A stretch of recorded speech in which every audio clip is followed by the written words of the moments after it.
పని చేసేటప్పుడు పాటలు వింటూ హాయిగా పని చేయొచ్చు, లేకపోతే బోరింగ్గా ఉంటుంది. అలాగే సిఐడి కూడా చూస్తూ పని చేస్తూ ఉంటాను. అసలు ఎంత పని చేశానని కూడా ఆలోచన ఉండదు. అలా పని చేసుకుంటూ వెళ్ళిపోతూ ఉంటాను, ఎక్కడ స్టాప్ చేయకుండా. సో మీరు కూడా అంతేనా? అయితే తప్పకుండా కామెంట్ చేయండి, చూద్దాం ఎంతమంది నాలా ఆలోచిస్తున్నారో అని. నాలా అలవాట్లు కూడా ఎంతమందికి ఉన్నాయో చూద్దాం. కానీ కామెంట్ చేయడం మాత్రం అస్సలు మర్చిపోవద్దు. అయితే నేను ప్రతిరోజు వీడియో అంటే పూజ వీడియోస్ పోస్ట్ చేస్తూ ఉంటాను కదా.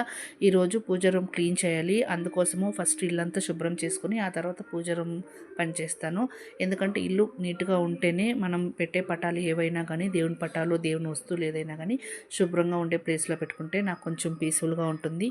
సో నేనే ఇలా ఆలోచిస్తానా లేదా నాలాంటి ఎంతోమంది ఇలానే ఆలోచిస్తారా నాకైతే తెలీదు. కానీ ఈరోజు బుధవారం కాబట్టి ఇల్లంతా ఫుల్ డస్టింగ్ చేసేసి ఆ తర్వాత పూజ రూమ్కి వెళ్ళి మొత్తం పటాలన్నీ నీట్గా తుడుచుకొని రేపటికి పూజకి అన్నీ సిద్ధం చేసుకొని నేను రెడీగా పెట్టుకుంటాను. అండ్ ఈరోజు వీడియో కనుక నచ్చితే లైక్ చేయండి, సబ్స్క్రైబ్ చేసుకోండి.